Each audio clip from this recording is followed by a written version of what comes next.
fear energy,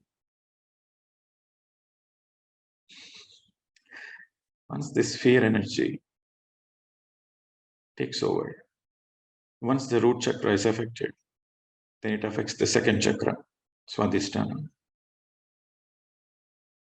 which is again deals with your guilt, the energy of guilt. And once the fear is there, the guilt is there, then we put in a lot of layers, a lot of identities. Then we are stuck in the ego, the third chakra. So we have to work on our fears, we have to work on our guilt, and we have to work on our false identities, which is our ego. So unless you work on all those three and go beyond this, you cannot be in your fourth chakra, Anahata, heart space. And unless you are in your heart space, your spiritual journey doesn't begin. And we have 7 chakras. The upper chakras the upper 3 are spiritual. The throat chakra, the Ajna, and the Sahasrara, the crown chakra. They are spiritual chakras.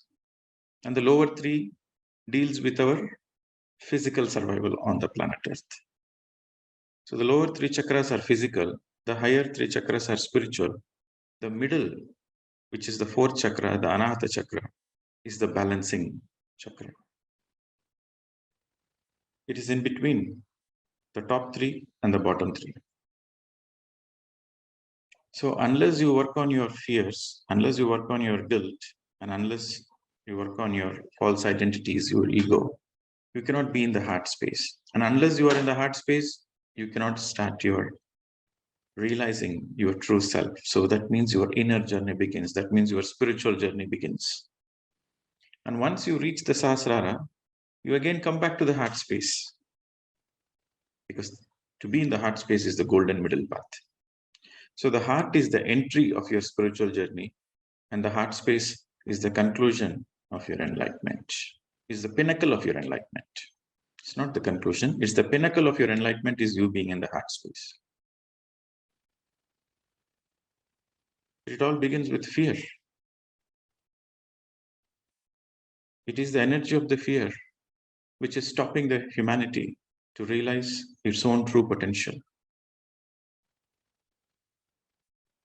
When I say realizing the potential of the humanity, I mean the humanity to live its own divinity. We are all gods. We are all not just mere humans. We are all gods currently taken the human life. Right now, we are in the human body, but we are all gods. Many people think we are humans.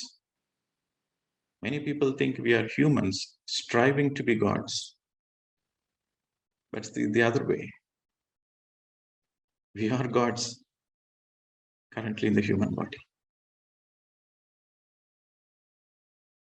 Many people know the drop of an ocean. Many people know the drop of water merges into the ocean. I repeat, many people know a drop of water merges into the ocean, but very few realize the ocean itself merges into the drop.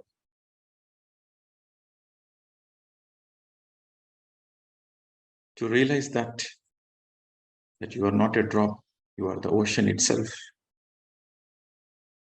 That is realization, that is enlightenment. And what is the fundamental energy, emotion, which is stopping the humanity to realize that? Is the fear energy. So let us discuss a little more about this fear today. So that's going to be the topic of today.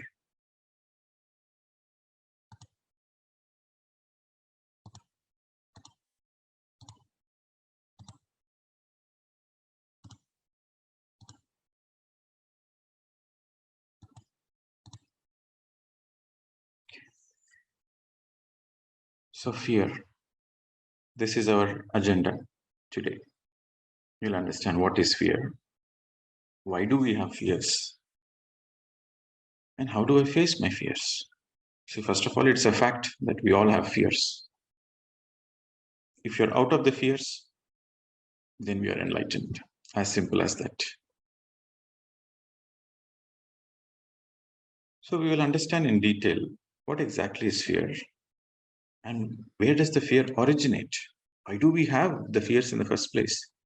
And because we already know that we have fears, how do I work on it? How do I make sure I let go of it? So fear is a feeling. It's a feeling of an impending disaster. It's a feeling that some disaster is going to happen sooner or later. So that's an impending disaster. It's a feeling. The disaster is not happening, but you have a feeling that the disaster might happen. Okay. And the fear energy is you are in a state of a constant dread. No, there is a constant dread of some unknown disaster. I say a constant dread because you never know when the fear is going to come, how the fear is going to come, and where the fear is going to come. The fear can happen anytime. The energy of the fear, it can hit you anytime, any place, any situation, anytime. So you are in a constant dread of some unknown disaster. And because of this, you are in panic. So the fear energy creates a panic. So it's fundamentally a feeling of impending disaster, that something is going to happen to me, that I'm in danger. Something is going to happen to me. I'm in danger of my own existence, for my life, or the aspects of my physical life.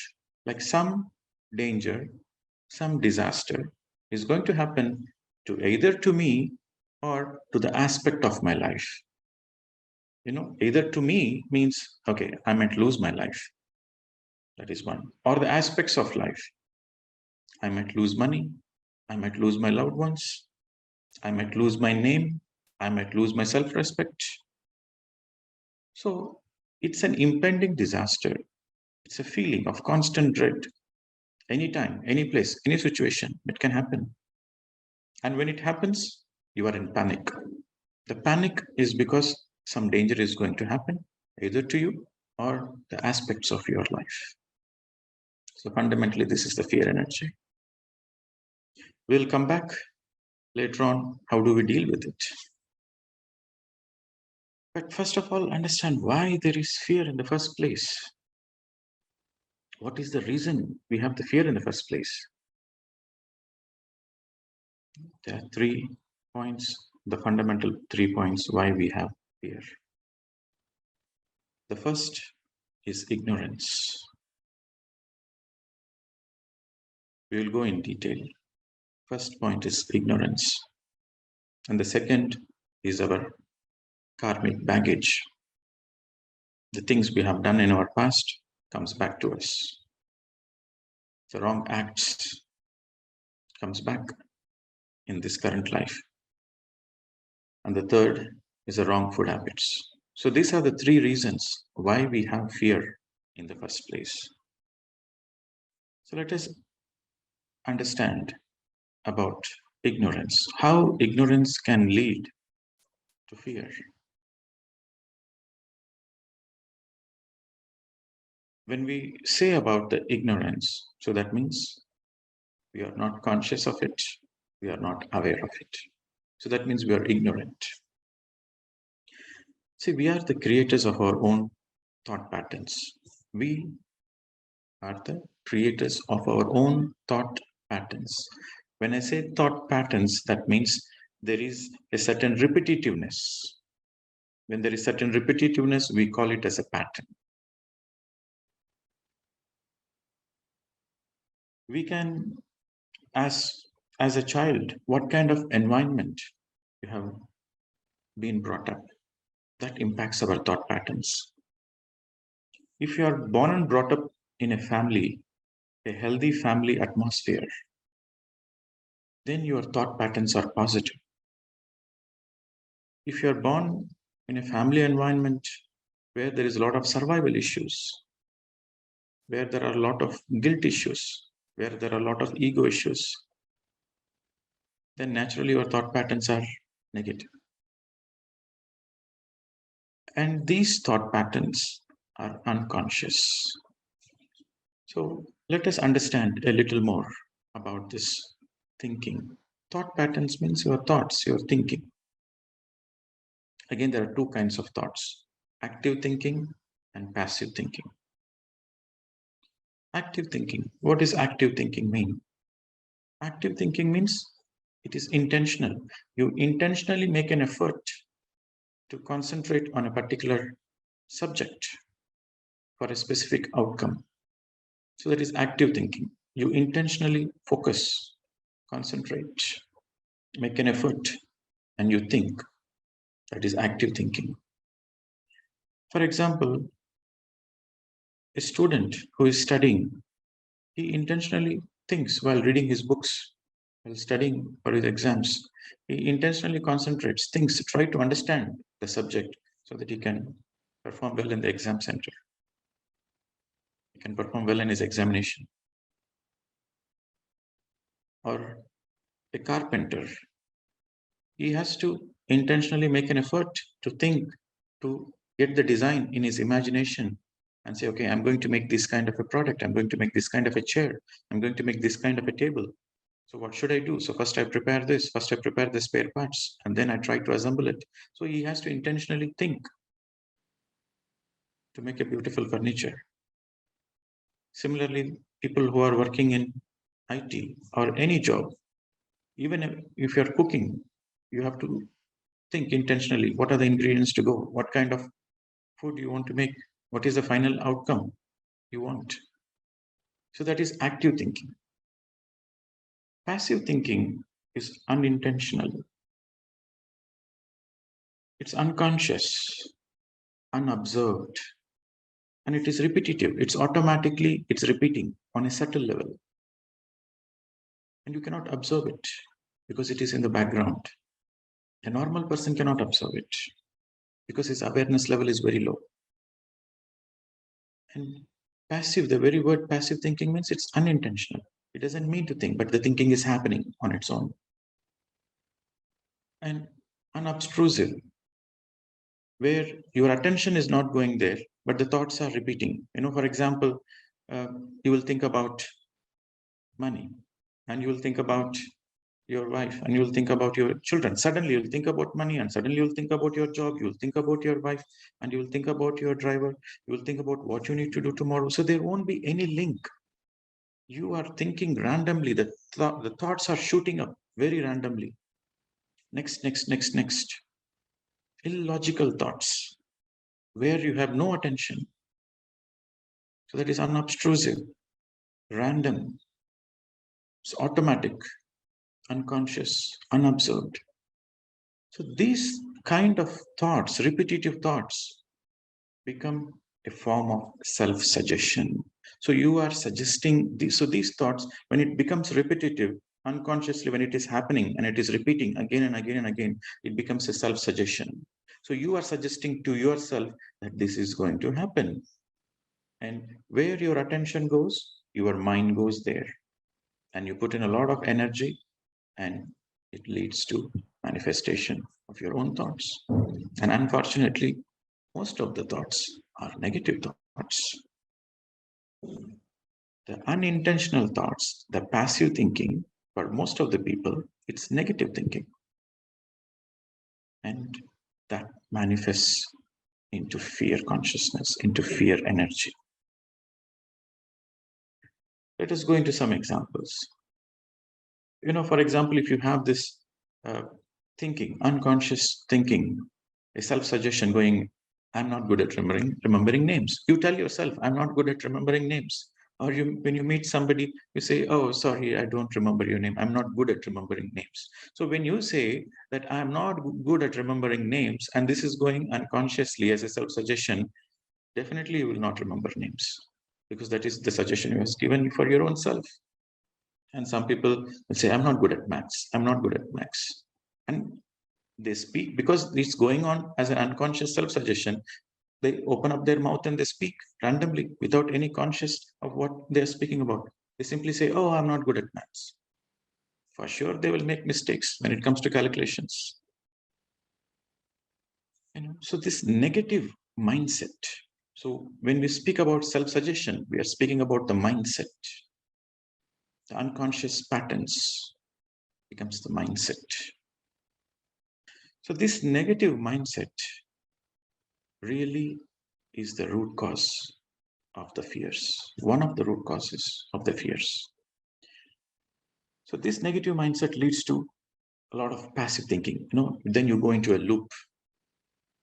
For example, you as a student, you've gone to the exam and you have written the exam, or before you go into the exam, you have this self-suggestion, you have this unconscious thoughts going on. Okay, I have prepared well, fine, I'm going to write my exam, it's okay. But what if I fail my exams? So that if clause, what if I fail my exam? What is going to be my next action plan? That thinking becomes your passive thinking. So that is a kind of self-suggestion you are unconsciously giving to yourself. And for sure you will fail, because you're thinking as a backup plan. And you said, what if there is, if it doesn't work out, what if I fail my exam? So that very thought, it goes into unconscious loop. If it just happens once consciously, that's okay. If it happens once consciously, you will say, okay, I won't fail my exam. I have prepared well. There is no possibility I will fail my exam. If you have high level of awareness and if you are conscious of it, then you will immediately cut the thought. Then you are no more in that mindset. But if it is happening subconsciously without your knowledge, repeating, the thoughts are repeating unconsciously and you are not even aware of it, then you are bound to fail. So this is how the self-suggestion happens. Again, another example, I have a swelling in my neck. What if it is a tumor, or it's going to be some cancer kind of a thing? So when you are having this negative mindset, then it constantly repeats. The thoughts are unconsciously repeating, and then you will manifest it. Actually, it might be a small tumor. Because of your thoughts, the tumor starts becoming swelling, and it will manifest as something very life-threatening. Again, a very good example of COVID. I have seen many people where is a blue-collar worker, is a layman. For him, he has to do his everyday job. If he doesn't go to job and earn money, he cannot feed his family. Very layman, a blue-collar worker. So he doesn't fear COVID. When the COVID came, he says, what COVID? Okay, let the COVID come. That's a secondary. But if I don't go to work, because there was a lot of lockdown happened. No work, no money, no food. So he was like, if I don't go to work, I will die out of hunger. Forget about COVID. Who cares about COVID? I'm more focused on today. I'm more focused on my food. I'm least bothered about COVID. So there were many blue-collar workers who had this attitude. And they never got COVID. That's a very interesting thing. They never got COVID. Or even if they got it, they never noticed it because their attention was not there. They didn't have that fear. They never had that negative mindset, something will happen to me. Because for him, he's leading a life day to day to day. He's least bothered about COVID. His more focus is on the food. His more focus is to take care of his children, to take care of his wife, to go to job. So his focus is when the lockdown opens and when I can go to work. He was looking forward to go out to the society. He was not in the fear to hide in the house. It's an interesting statistics. So those kind of people, they never got COVID, or even if they are infected, they are not even aware that they're infected. So their life continued. So that's again an interesting example of the mindset. So let us see patterns of the mind. There are 4 patterns where first is the mind disastrous. The second is the mind negative, disastrous pattern, negative pattern, positive pattern, and miraculous pattern. Mind is nothing but a bundle of thoughts. So when I say disastrous mind, so that means you have a lot of thoughts, a bundle of thoughts, unconscious thoughts repeating on its own, which is disastrous. I'll give an example. For example, you are a student and you're preparing for an exam. While you are preparing for the exam, or after you finish your exam, if you think that, yes, I'm preparing for my exam, I'm going to write my exam, I don't know if I will pass, I'm not confident about myself, I don't know if I'll pass. That is a disastrous mind, because you have spoken the word, you have confirmed that I don't know if I will pass. I don't know if I will pass means there is every possibility I will fail. So that is disastrous. So before you are going to write the exam, you have already set your thought patterns, you've already given a self-suggestion. So that gets into the action, and the manifestation is you will definitely fail the exam. That is disastrous mind. Disastrous mind is you, before writing the exam, you are giving a self-suggestion that you will fail. You might fail. You might fail, it's also a disastrous. The might or may is also a disastrous. Then coming to the negative mindset. The negative mindset is, he'll say, okay, I've prepared well, I've written the exam well, I don't know how the results are going to be. It's 50-50. There is every possibility I will pass, but there is a small percentage I might fail also. I don't know, but I will pass, but I might fail 50-50. I'm not sure. That is negative mindset. So that mindset also, he will fail for sure. Next, the positive mindset. The positive mindset is, okay, I have written the exam well. I'm sure I will pass. I may not get the distinction, but for sure I will pass. That is positive mindset. He has helped himself out of disaster and out of negativity. That is positive mindset. And then there is miraculous mind. The miraculous mind is one who says, of course I have prepared myself well, and I've written my exam well. There is no way I will pass with distinction. I will come out, my results will be flying colors. I will come out, I will pass out in flying colors. So that is miraculous, where his aim is to the topmost.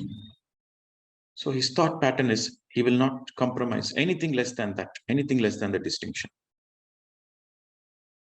So it is the mind pattern which is very fundamental if you want to understand the fear energy. You see, the first, mind disastrous and mind negative, it's because of the fear energy they are into that state where they are not confident that they will pass. If you are not confident that you will pass, that is disastrous. If you are 50-50, not sure, you have written well, you might pass, there is every possibility you will pass, and there is every possibility you might fail. That is negative mindset. So when you're having these two mindset, then the fear energy is bound to take over you. And when you have this fear energy, there is a lot of panic. The fear is a feeling. You radiate a lot of these feelings. And these feelings goes out. You are radiating. You are transmuting. It's nothing but signals, waves. And that will put into motion the manifestation, into action. So what kind of patterns we have? What kind of mind we have? So we have to understand that is the fundamental reason for this fear energy. For a person who is normal, healthy, he is born and brought up in a healthy atmosphere, he will have positive mindset because he is constantly surrounded by positive environment and his child is all positive. But for a miraculous mind, it's only possible unless you are a great meditator, unless you are conscious of your thoughts, unless you are aware moment to moment to moment. Again, in this meditation journey, in the field of spirituality, there are 4 departments. In the field of spirituality, there are 4 departments. The first department is the meditation science department. Spiritual science has 4 departments. The first department is the meditation science, where you understand the science of meditation, where you understand unless you are sincere and serious, you cannot achieve what you want. So you become a sincere student in practicing meditation. Practice, practice, practice. You make every effort. So that's one department. And the other department is enlightenment department. So in the enlightenment department, you constantly work on your self-mastery. You are not only meditating, you are reading a lot of books. You go through Swadhyaya, you do a lot of self-study, and you listen to others' experiences, you learn from others' experiences, and you constantly work on yourself. You know where are your weak points, you know where are your strengths. You are fully aware of your own self through your own meditation. So you constantly work on yourself. You want to master yourself. So you constantly work on the self-mastery. So that is the field of enlightenment, the department of enlightenment. That is the second department. And once you are an intense meditator, once you are a sincere meditator, and through that meditation, you become conscious of yourself and you work on yourself, you focus on your self-mastery, you focus on your enlightenment. Then comes the third department. The third department is where there is moment to moment to moment awareness. Every moment there is awareness. When you are closing the eyes, you are aware of your breath. When your eyes are open, you are aware of what is happening around you and what is happening inside you. That is the third department. We discussed very well about this mindfulness. The more you practice meditation, the more you practice mindfulness, very naturally you become aware moment to moment to moment. In that awareness, you have a choice what kind of thoughts you radiate. So you will radiate only miraculous thoughts, nothing less than miraculous thoughts. You are not interested in positive thoughts also. Your focus is only on miraculous thoughts. So these people can manifest whatever they want, anything they want, because they have a miraculous mind. That is the fourth department. The fourth department is the department of your thought power, the department of manifestation. You become a co-creator. Once you have come to the third department, that means you are enlightened. You are highly enlightened. So then the fourth, you become a co-creator. You can create whatever you want. You can manifest whatever you want. You become a co-creator in the higher dimensions. You create new star systems, new planets. You literally become a co-creator. Or when you're in the physical body in the earth, you can literally create whatever you want. But whatever you create will be not for you, but whatever you create will be for the benefit of the whole humanity, for the benefit of the whole planet Earth. That is the fourth department where you use your thought power. So in the following days, we will speak about manifestation and its consequences. When I say consequences, that means if you don't have a miraculous mindset, if you're not practicing meditation, if you're not practicing mindfulness, and you don't have 100% clarity, and you use this manifestation techniques, then you are bound to go through the consequences.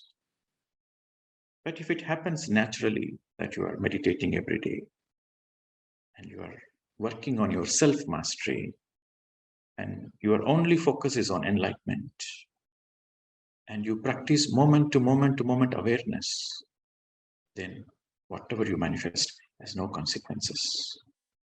This subject is a very important subject. We will deal with it at a later stage. But today, let us come back to the fear energy, where if you are having a negative mindset or a disastrous mindset, the fear energy is bound to radiate. Now, we have understood, because we are ignorant of our own self, because of our patterns, the self-suggestions, the negative self-suggestions, the negative thought patterns, we are ignorant about it. We are not conscious about it. That is the first reason for the fear. The second is the wrong acts done in the past life, where it is a simple law of karma. What you sow, so you reap. What you do comes back to you. So as an infant soul, as a baby soul, as a young soul, even as a mature soul, to a certain extent, where you have done a lot of bad karmas, mainly as an infant, as a baby, as a young soul.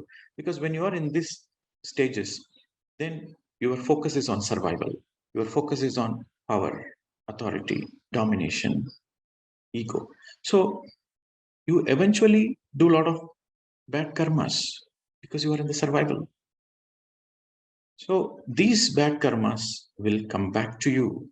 What you do come back to you until you learn lessons out of it and you neutralize it. So it will come back to you. So all the wrong acts we have done in all our past lives, knowingly or unknowingly, doesn't matter. It will come back. That's a law. That's a law of karma. Now let us understand with an example. This is very subtle, very, very subtle. How our fears, what all the fears we carry in our past lives, we continue to our present life. And what the fears we have in our present life, we continue to our future lives. So we have to understand, it is very, very important. The fears we have in our past life, we carry to our present. And the fears we have in our present life, we carry to the future. So let us go through an example. So, for example, Peter was cheated by his acquaintance or his friend, where he lost all his savings, where he lost all his property, money, everything he lost. And he realized his mistake because he blindly trusted.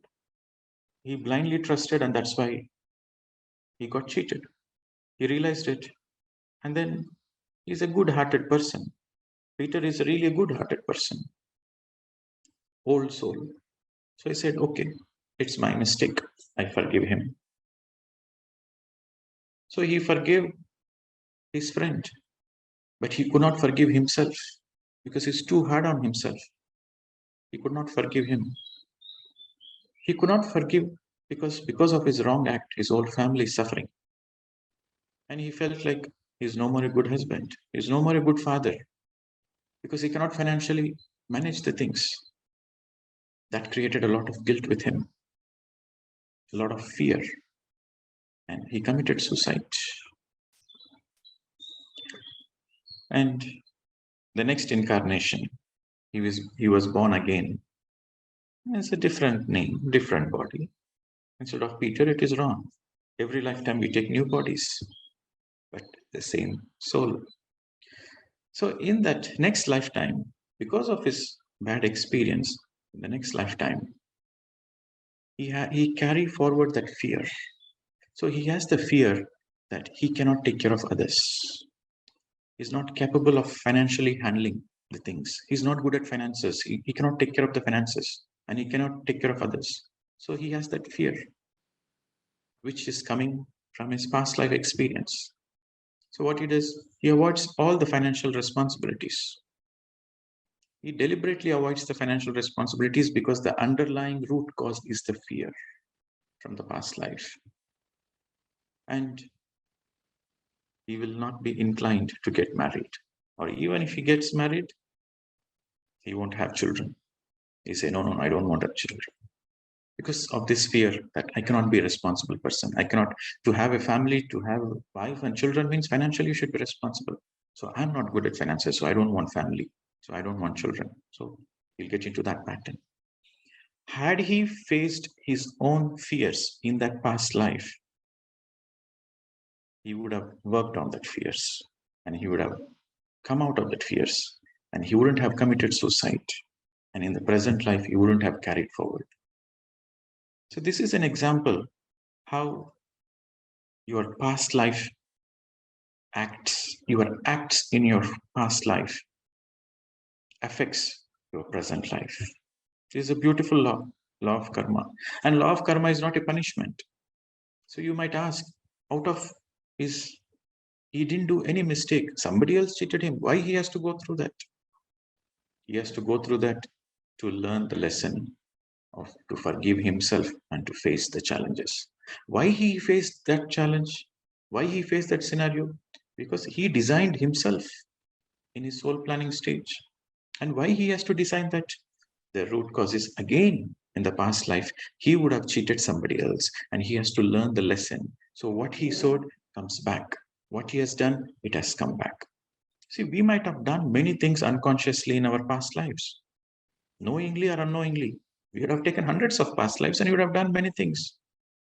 But this moment is in our hands. It's for sure what you have done is going to come back. That is for sure. But how do you handle it? It is in this moment, it's in your hands. That makes the difference. And the third, food habits. The first we have discussed about the ignorance, the unconscious thought patterns, the self-suggestion we are giving. And the second is the past life wrong acts. And the third is the food habits. Many people don't know about it, that their food habits are one of the root causes of the fear. So let us see this. So the food we consume, it is divided into three aspects. Whatever the food we eat, it divides into three aspects. When the food intake, when it goes in, it divides into three. The first is the gross, the second is the middling, and the third is the fine. So in the yogic science, whatever you eat gets converted into three portions, gets divided into three portions. The first is the gross particles, which comes out of your body as a waste and it discharges as an excreta. The second is the middling one, which becomes part of your blood, flesh, which becomes part of you. It gets absorbed by your physical body, like nutritions, minerals, proteins. That is the middling ones. That's the second portion. And the third portion is a very fine particles. It's the third portion is the energy, prana, or whatever is the energy associated with that food, which influences the mind. These fine particles, the third one, many people are not aware of it. Most of the people, they are aware of the gross particles, they are aware of the proteins, nutritions, minerals, but they are not aware. Only a meditator, only a yogi is aware because he's sensitive. So he's aware of that very fine, subtle energy, the fine particles which you absorb through the food you consume. So naturally, when you eat the foods which comes from pain and suffering, what is the energy associated with it? See, we have two categories of food. The first category is the food of love and gratitude. When you eat a plant-based food, the plants produce the food, not for themselves. The plant produces the fruits, vegetables, nuts. They don't consume. But then for whom they are producing? Every plant has a chlorophyll, green leaves, and using the chlorophyll, they go through photosynthesis. And they use the sunlight, air, all the panchabhutas. Then they produce the food. For whom they are producing? They are producing for never for themselves. They don't consume their own food. The apple tree never eats its own apple. Then for whom they are producing? They're producing for the birds. They're producing for the animals. They're producing for the humans. So they're producing the food for the others to consume. So that is the food of love, where they produce to serve others. That is the plant-based food. That is the first. Then there is a second variety where you get the food of pain and suffering. You butcher an animal, you kill an animal, or you torture an animal. Put the animals in the battery cages, factory farming. You torture and you extract the food. So that is the food of pain and suffering. So when you're eating that food, first, because of you, the animal is getting killed. So you will get back the negative karma. That is for sure. What you give comes back to you. If you are in the path of violence, if you are in the path of killing, then you cannot expect peace in return. You are in the path of suffering. You give suffering to others, you will be suffering. You cannot expect peace. You cannot say, okay, I will kill the animals. I will eat it because I like the taste of it, because I'm born in that culture. I'm born in that family. I'll keep eating it. And I want peace in my life. I want to be peaceful, but I will kill animals and I will eat. That doesn't work. What you give comes back to you. Simple law of karma. If you want peace in your life, you have to be peaceful with every living being. You have to be in the path of ahimsa. Unless you are in the path of ahimsa, there is no way peace will come to your life. That's a simple law. Whether you like it or not, whether you understand it or not, whether you accept it or not, doesn't matter. The law is a law. It's a universal law. It's not for you or me or any particular person. It's universal. That's why it's a law. That's one aspect of it. The other aspect is when you are eating that kind of negative foods or the food you cooked by a person who is having negative thoughts. You are eating vegetarian food, but the food is cooked by a negative mind person. You are eating the vegetarian food, plant-based food, but the food is prepared by a disastrous mind person. While he's cooking the food, he's thinking about his own survival. A lot of fears inside him. So that fear energy goes into that fine matter of the food. So when you're eating it, you're absorbing that energy. That's why it is very important. Once you have come into the path of spirituality, once you are hell-bent on enlightenment, you should be very aware of the subtle energies. The hands which cook matters. So that's why it is very important when you have to cook your own food. As a meditator, it's always important you cook your own food. And when you're cooking the food, be mindful. And always radiate positive energy. Always radiate the gratitude. When you're cooking the food, when you're cutting the vegetables, radiate the gratitude energy. Gratitude towards the farmers, gratitude towards the nature spirits, gratitude towards the traders, gratitude towards the cook. So when you're having this gratitude while cooking, then the food becomes delicious. Food becomes delicious not because of the ingredients, not only because of the ingredients. The food becomes delicious because the very fine, subtle matter in that food, the fine energy is full of love and gratitude. That's why we always say the mother's food is the best food, because the mother always cooks with so much love. While the mother is cooking out of love for the own children, for the loved ones. So that's why we say the mother's food is the best food. There's a lot of love energy. So it is very important to understand the subtle energy aspect. You may not be eating the negative foods, the foods, the animals, the food of blood. You may not be eating the food of blood, but you should be careful who is cooking the food. If you are eating in a restaurant where the energy is only business to make money, and the chef who is cooking is not treated well, is not given proper accommodation, is not well paid, then he feels that exploitation energy. And when you eat that food, you feel that exploitation energy, which naturally results in the fear. So the hands which cooks matters. And no garlic. Only when you're a meditator, you understand this. Garlic is created by evil forces. The very reason the garlic is created, garlic is like a spy. It belongs to vegetarian kingdom, it belongs to plant kingdom, but actually it is created by a dark forces as a spy in the plant kingdom. It works for the opposite team. That is a spy. A spy is somebody who pretends to be your friend, but actually he is your enemy. So garlic is created by the dark forces so that it can induce fear energy in a person. The more you eat garlic, the more it creates fear in you. How it creates fear? The more you eat garlic, the more it calcifies your pineal and the pituitary glands. So when your pineal and pituitary glands, these glands, the pineal and the pituitary glands, which are related to your sixth chakra and the Sahasrara chakra, they are very fine tissues, soft tissues.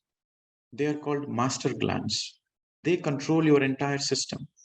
So if this pineal and the pituitary gland gets calcified, then the amount of light which you can absorb becomes very limited. The amount of light which enters your system, your nadi mandala, gets very limited.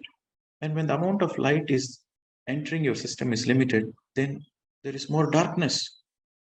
When there is no light, then the darkness persists, darkness exists. Darkness is nothing but absence of light. So the more you eat garlic, the more it induces fear consciousness. And this is the exact reason the dark forces has created garlic.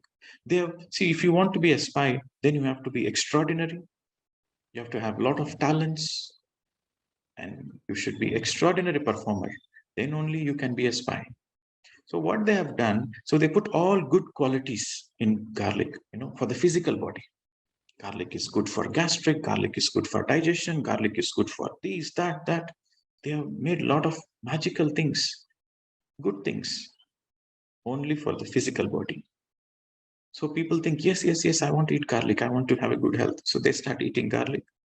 It destroys your soul. It destroys your subtle energies. It destroys your energy body. It creates a lot of fear. You can do this experiment. I don't want you to believe me blindly, but you do this experiment where for 1 month, you don't eat garlic. Consciously, you don't eat garlic for 1 month. And you see how you feel in that 1 month. That 1 month, you will feel that your emotions are no more, negativity is coming down. Your fears are coming down. Your uncertainties are coming down. Your approach to your life is becoming positive. And after 1 month, you eat garlic, then you will immediately know. The day you eat garlic, you are very agitated. You are very frustrated. You are not calm within yourself. Please do this experiment and you will understand yourself.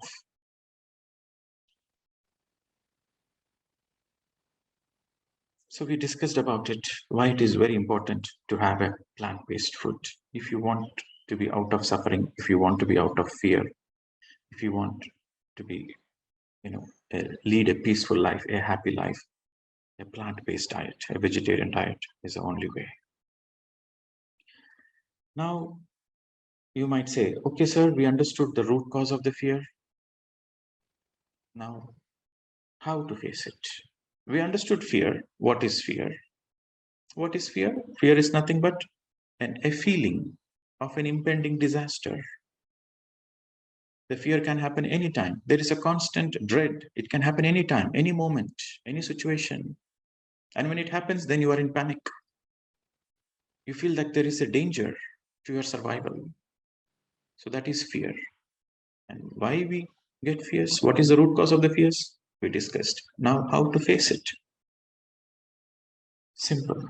Unless you are a meditator, it's not possible to face all your fears. So meditation and mindfulness, because you have to be aware that you are having subtle thoughts. So you have to be mindful. So unless you practice meditation and mindfulness, there is no possibility you can identify the fear in the first place.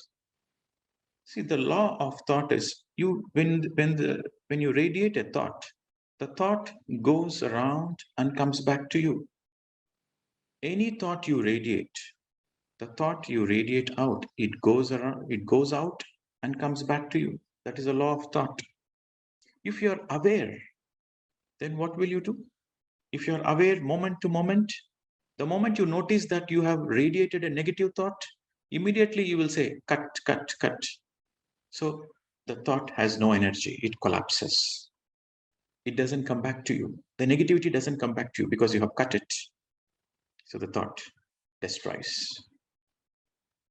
But if you are not mindful, if you are not aware, if you're not a meditator, then unconsciously you radiate more and more and more negative thoughts, and you are giving more and more and more energy to the thought, and that negativity will come back to you and it will affect you.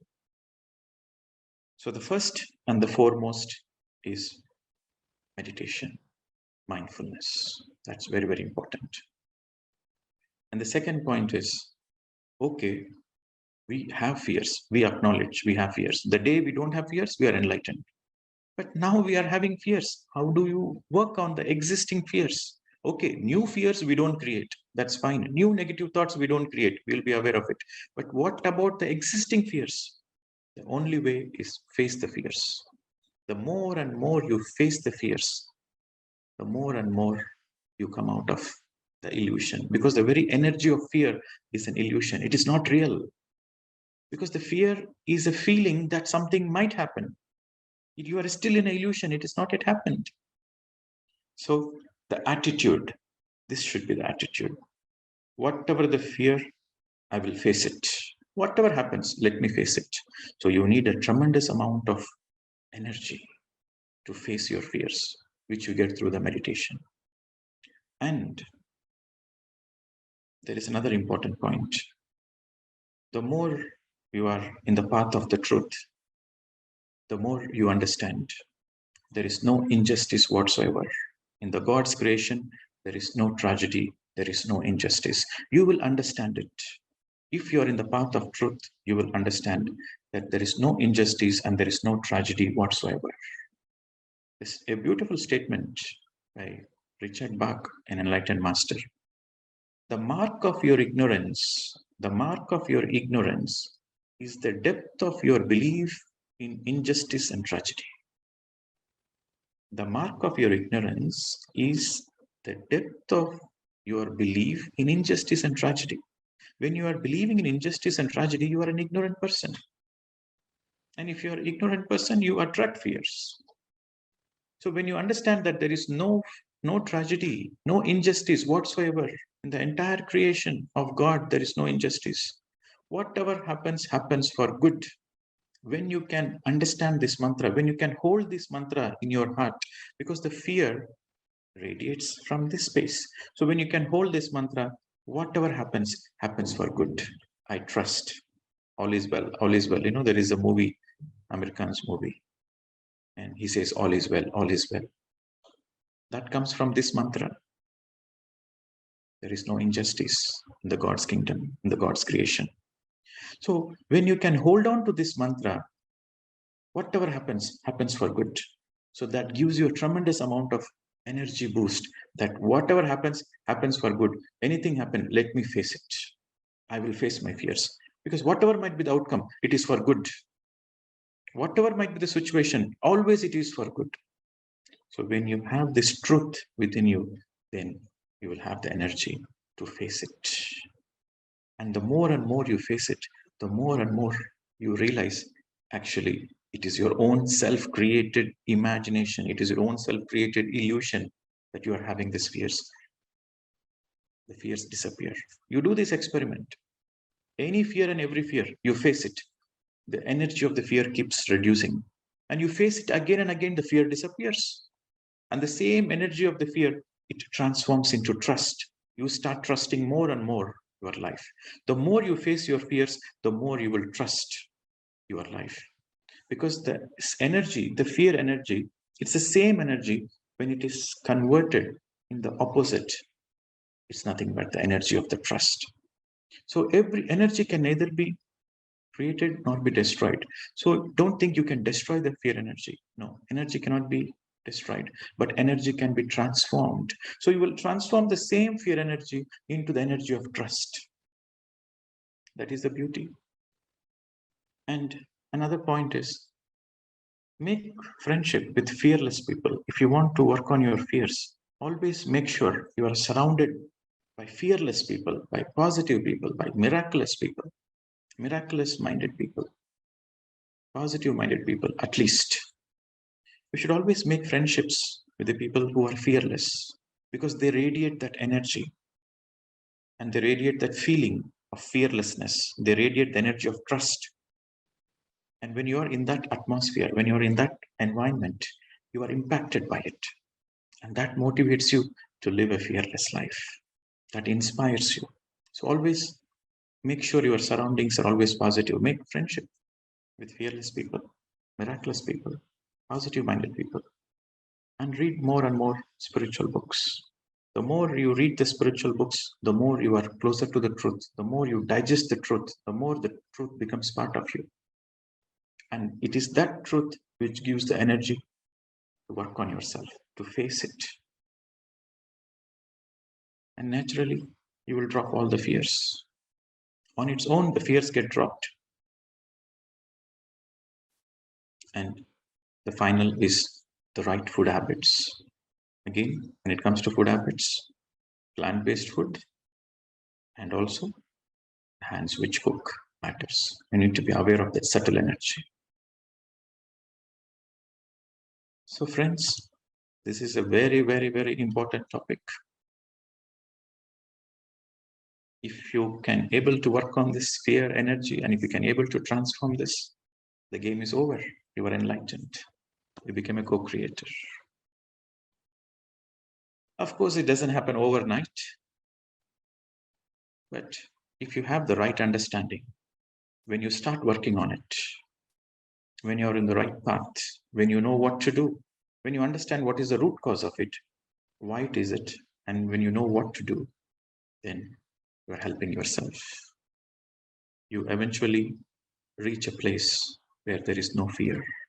When there is no fear, then that means you are in the heart space. You are totally in the space of trust. And when you're in the space of trust, then you radiate love, you radiate friendship, you radiate oneness. No judgments, no ego. You are simply a pure being of love, Prem Avatar.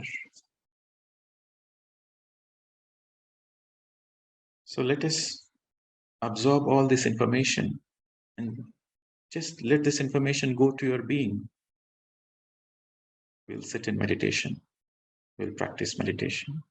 And if you have any questions, anything, we will discuss about it tomorrow. But today, let us do some meditation. And in the meditation, just be a witness. Be a witness to your own breath. Let all the information which we have discussed absorb inside you, empower you. Clasping your hands, drink some water. Drink some water. Sit comfortably, clasping your hands, fingers into fingers, and crossing your feet. Make sure your body is really comfortable. Your body is as comfortable as possible. Your shoulders relaxed, your back relaxed, your entire body relaxed.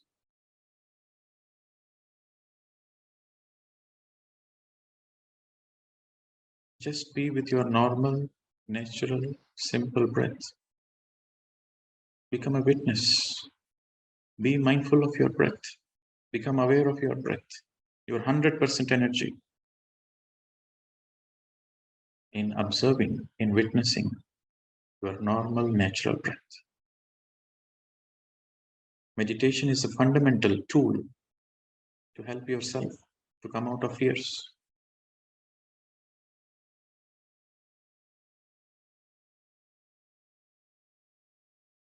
Kindly be with your breath, my dear friends.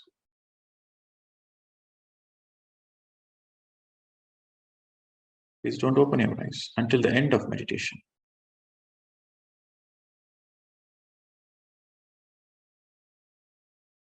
Let your mind surrender to the breath.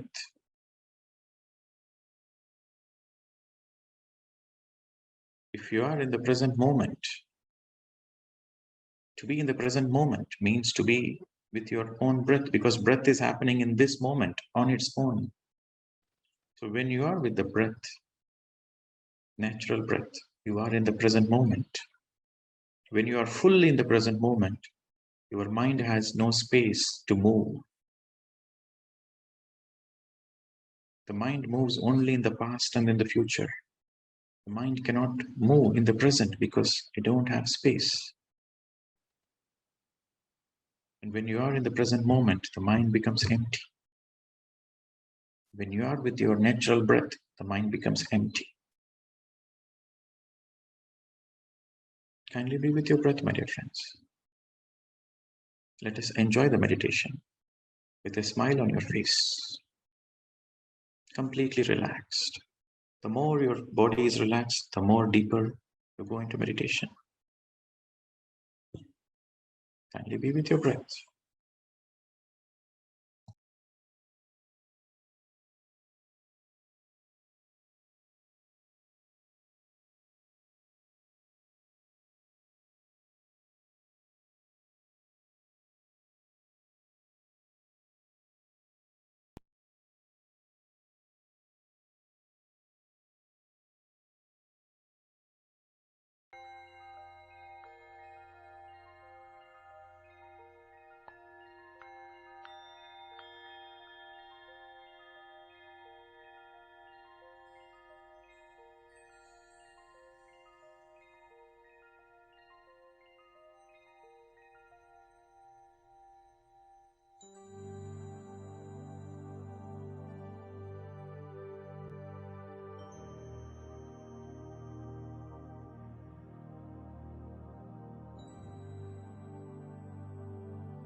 Final 2 minutes.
Slowly remove your hands and place it on your eyes for 5 seconds.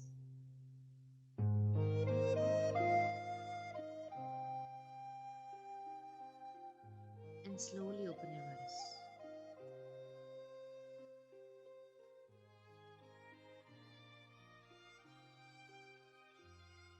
You can have some water.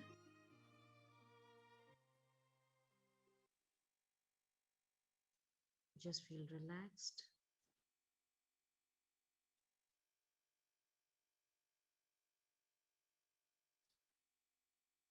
Thank you, everyone.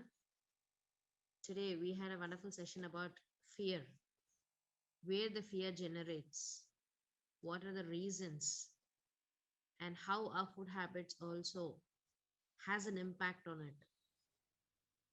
And I guess you all would implement the same and start transforming each and every moment, each and every step would help us to lead towards a perfected life.